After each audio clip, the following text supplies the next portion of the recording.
Yo YouTube, what's going on? Today I'm going to talk about how I went from 600 in my credit score to 799 in my TransUnion and 800 in my Equifax. Let's talk about it.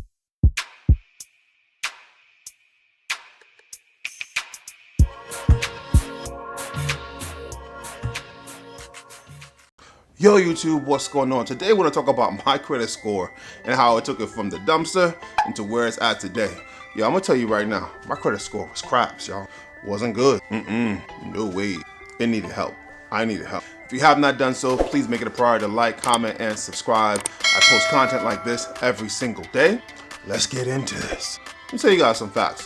When I saw my credit card, I thought that was like free money. Something inside of me was like, yeah, I got $5,000? Bet. I was swiping up things in the restaurant. I was buying games. I was buying TVs. At some point, I was just like, yo, listen. This is nice. Oh, that bill? Don't worry about everybody. Got you. Drinks on me. You see, the problem was that I just wasn't disciplined. When I was in college, I defaulted on my first credit card. Simple $1,500. I don't even know what I spent it on. When I got older, like I became married, have kids, you know what? It got to a point where even with my salary, even with my income, I got embarrassed to be able to sit back and just tell my wife how bad it got. Like, I don't know if you guys have ever been in this situation where you don't even feel comfortable telling your spouse how bad it is. That was me. I had close to $40,000 worth of credit card debt and consumer personal loan debt. Just going on vacation, spending money all willy-nilly. And my mindset was, oh, I'll just pay it back, you know? But then I'm starting to realize that interest is nasty. Interest is evil. I'm paying minimum payments on my cards. Like, yo, why is this thing not moving? This thing is so slow. I'm thinking I'm doing my thing by just making payments, and I missed a couple payments, and I'll be very honest with you. If you miss payments, that's like credit card suicide. I'm talking about the fastest way to plummet your credit score. Start missing some payments. I was so consumed that I just forgot. I just forgot that I had these payments, and I was just missing them. It was bad. So the first thing that I had to do in terms of improving my credit was I had to change my mindset. I had to change the way I was thinking about this. You know, it's funny how when you get older, you start becoming wiser and smarter. Well, when you work for years and you're like, yo, I've been paying this credit card for 2 years and this thing is only halfway paid off, that's when you start equating to your time with your effort and saying, no, yo, this isn't good. You know how hard it is for me to sit back and work 50, 60 plus hours a week, and then I'm realizing that I'm paying 22%, 20% on interest because I wanted to buy a computer, I wanted to buy a game, because I bought you some drinks. So the first thing we have to talk about when it comes to improving your credit is we have to talk about the credit utilization. My credit utilization was close to 80, 90%. And when your credit is that high, then what's gonna naturally start happening is that banks are gonna look at you and be like, yo, he's a liability. And back then I was. I'm not even gonna lie, I don't even know why you gave me a card. Come on, Chase. Come on, Capital One. You grown. I started seeing a dramatic increase in terms of my credit score the moment I started to start making payments and paying bulk payments on my credit cards. I just hyper focus on one card at a time, and you know what? It's like to the moon. Yeah, I started seeing my credit score pop at that point. I got to a point where people started sending me more cards. I'm thinking at them like, y'all stupid. But what I will say is that once I started making payments, it started showing that I was becoming wiser and smarter with my spending. So cards started coming in. And for some reason, I got to the crazy mindset that I'm going to get $500,000 worth of credit. And at some point, we're like, yo, Ange, what are you going to do with $500,000 worth of credit? Come on, dude, you are grown. But I felt like, you know, most millionaires, most rich people had a whole bunch of credit, so I thought it was a good idea. So listen, step one in the process of improving your credit, reduce your credit, focus on one credit card at a time, and hyper focus on reducing your credit utilization. Back in the day, I don't know for sure if you guys remember this back in the day, I'm pretty grown. See, back in the day, I had to sit back and get that one free credit report every single year, and I used to do it every single year, and then I paid for that monthly fee. Them were the days. Once I realized I can get my credit score for free, and it's funny how people are constantly trying to figure out ways to get money from you. Like, look, if your credit score is craps and it's doo-doos, you're gonna charge me $20 to see my credit score? Y'all disrespectful. Whoever y'all are, make it see your credit score through Credit Karma, or you can just see it through your regular credit card. Like my credit card actually shows me my actual credit score. And I'm gonna tell you, if you're serious about improving your credit score, then it's important for you to be able to sit back and see it every single week. Once a week, you need to have a daily dose with looking at your credit score. It's kind of like looking at the scale or looking at yourself in the mirror and seeing what's happening in terms of working out. You gotta be able to look yourself in the mirror.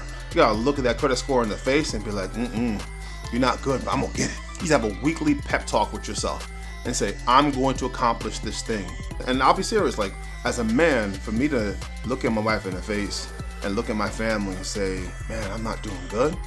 Yeah, you gotta realize that at the end of the day, you gotta do right by your family. And you won't be able to get car loans and homes or whatever the case may be. I had a co-sign for my car. Now I just basically bought the car outright. We'll talk about this in a little bit, but I paid off my car in under a year. It was a $35,000 Acura MDX. You know, you know how I do. You probably don't really know how I do. The next thing in the process of me being able to improve my credit was I started saying no to everyone, to everything. Hey, you want to go out to eat? Nah, I'm good. Yo, you want to sit back and go do this? Nah, I'm good. Hey, do you want to buy this TV? Nah, I'm good. This computer, $750. You know, nah, I'm good. Like I legit saying nah, I'm good, like 100 times. It was bad. I told my wife, no, I'm not going out. We ain't going out this week.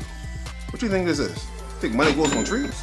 Hey, daddy, can I buy this? Nope. Like it got to a point where I just had to say to myself, I'm not going back to that lifestyle, and I just need to just start saying no. And that's hard, y'all. I'm being honest with you. It's very hard. But at the end of the day, my motivation was that I no longer wanted to be able to live that type of life. And I wanted to be able to look at my wife, look at my family, look in the mirror and say that I'm doing right by them. So for now, nope. Add that into your vocabulary. Trust me, it will save you a bunch of money. Even telling yourself no. In that process though, a really helpful thing for me was balanced transfers. So as my credit score started going up, I started getting offers. And then when I got certain offers to sit back and join, you know, when I was going on that whole $500,000 journey, now I have like $70,000 worth of additional credit. I paid all of that off, by the way. I have zero credit debt. But like as I got those offers, I sat back and just made an immediate transfer. And that was extremely helpful. I was paying off my credit card debt for about, 1.5 years, including my car and personal loans, about close to $70,000. When they made those offers, I would transfer certain cards, groups of cards into that offer plan. And usually what they do is they charge you an actual fee to be able to make that transfer. And I took that in a heartbeat. That interest was disgusting.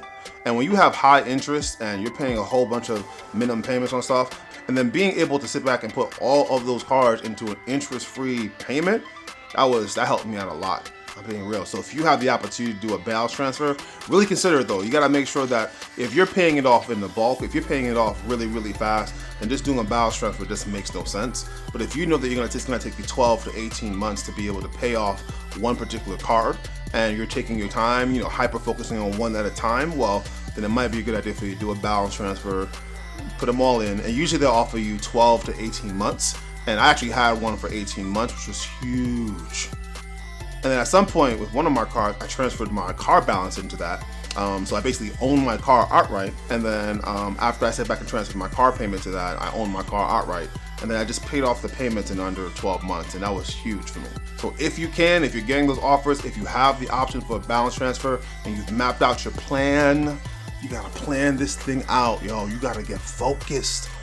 Then that's the way to go. Listen, the next thing I gotta tell every single person, if you're going to improve your credit score, is you got to make at least a minimum payment. And you gotta hyper focus on paying off the minimum card first. Listen, that changed my life substantially. Now, there are people that do the whole idea of paying off your interest based cards first as opposed to focusing on the lowest debt. For me, I knew for a fact that I needed that self-gratification. For me, I needed to see that I was winning. And that might not be you. You may not be the person that needs to see results quickly, but for me, I need to see wins. I had to win.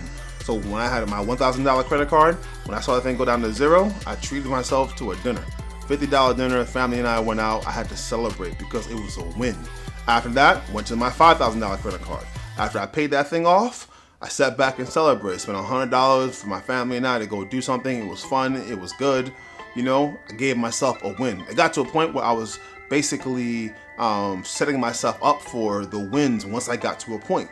So I start planning out, these are the things I'm gonna do once I actually pay off this card, or pay off this debt, or pay off this bill, you know? I started looking forward to it. And that might not be for you, but for me, that was helpful. Here are the facts. When you're applying for credit, it takes about 3 months in order for you to recover that, and the impact is minor. When you are closing an account, it takes about 3 months for you to recover from that, minor. When you max out a credit card, about 3 months, and that's a moderate in terms of impact. When you miss the payment, defaulted on a payment, the average recovery time is 18 months, and the impact is significant. 2 years for you to be able to sit back and recover from that missed payment. So those missed payments that I had early on in my adult life, because I wasn't really growing up here in terms of money and finances. So those early payments basically had a significant impact. Bankruptcy takes about 6 years, significant impact. So if you become bankruptcy, you got to do what you got to do. It takes a long time for that to recover, but I'm assuming when you've got into bankruptcy, someone had to sit down with you and walk you through the impact of all this. Your entire system, your entire credit report is based upon FICO, your FICO score. And the FICO score feeds into Credit Karma and all the different entities that are trying to identify whether or not if you are credit worthy. So now you're probably asking Angie, like, what are you doing right now with your credit? I'm gonna tell you right now, I'm flipping this thing for as much as I can. I'm using the cash back, the rewards to the maximum. I'm gonna get my money back. That was stripping me over the years. I wasn't smart, but yeah, I'm coming. Listen, I got to a point, so right now I have about $1,000 in credit card cash rewards, and I'm gonna accumulate this thing to $10,000 so I can sit back and laugh at them. I'm gonna get my money back. That was disrespectful. Keep a man down. So what I mean by that is basically I swipe my card and I pay off my balance immediately. Got to a point where I got into a routine. Check and log in to make sure I have all my credit card bills paid off. And I just started using one credit card because I didn't need the rest. I still want to actually have them, so I have them saved and locked up somewhere. But that one credit card that I use for everything, I swipe everything with. Capital One, y'all thought y'all were smart. Yeah. I swipe you for everything and then pay you off. But all jokes aside, like, being able to free yourself mentally and to not have that credit card debt and to be debt free is extremely freeing. And for anyone who's actually thinking about this journey, I want you to understand that 3, 4, 5 years ago, when I got in the process of thinking about my credit, it was a hard journey for about 3 years. It was a lot of no's, it was a lot of discipline, it was a lot of focus. And what I'm gonna tell every single person is, it's freeing to be able to know that if I wanted to go ahead and go buy something, I could.